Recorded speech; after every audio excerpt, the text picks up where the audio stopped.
Hi friends, இன்றைக்கி நம்ம கிச்சனில் நுரையீரல் கொஞ்சம் கூட கவுச்சி ஸ்மெல் வராமல் எப்படி செய்கிறதுன்னு பார்க்கலாம். அதுக்கு ஃபஸ்ட்டு க்ளீன் பண்ணையில் இந்த மாதிரி இருக்கிற எல்லா ரத்தத்தையும் எடுத்துடணும்.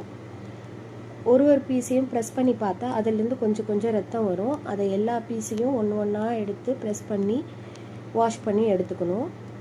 இந்த அளவுக்கு க்ளீனாக வாஷ் பண்ணதுக்கப்புறம் 1 டீஸ்பூன் அளவுக்கு மஞ்சள் தூள் சேர்த்து இந்த மாதிரி அழுத்தம் கொடுத்து நல்லா பிணைஞ்சா இருக்கிற ரத்தமும் ரிலீஸ் ஆகி வந்துடும். 10 மினிட்ஸ் ஊறட்டும். ஊறினதுக்கப்புறம் திரும்பவும் வாஷ் பண்ணி ஒரு ஸ்ட்ரெயினரில் சேர்த்து வச்சுக்கிறேன். இப்போ செய்கிறதுக்கு ஒரு குக்கரில் 4 டேபிள் ஸ்பூன் அளவுக்கு ஆயில் சேர்த்துக்கிறேன். ஆயில் சூடானதுக்கப்புறம் ஒரு வெங்காயத்தை குட்டி குட்டியாக கட் பண்ணி சேர்த்துக்கலாம். கொஞ்சமாக கருவேப்பிலையும் சேர்த்து வதக்கி விட்டுக்கிறேன். வெங்காயம் நல்லா வதங்கினதுக்கப்புறம் 1 டேபிள் ஸ்பூன் அளவுக்கு இஞ்சி பூண்டு பேஸ்ட்டு சேர்த்து வதக்கிக்கிறேன். 1/2 டீஸ்பூன் அளவுக்கு மஞ்சள் தூள்.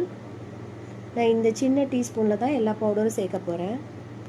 1 டீஸ்பூன் அளவுக்கு சில்லி பவுடர், 1 டீஸ்பூன் அளவுக்கு தனியா பவுடர் சேர்த்து மிக்ஸ் பண்ணிக்கிறேன்.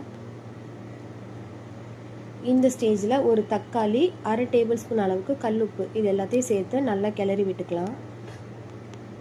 1/2 டீஸ்பூன் அளவுக்கு கரம் மசாலாவும் சேர்த்துக்கிறேன். இப்போது வாஷ் பண்ணி வச்சுருக்க நுரையீரலை சேர்த்து மிக்ஸ் பண்ணிக்கலாம்.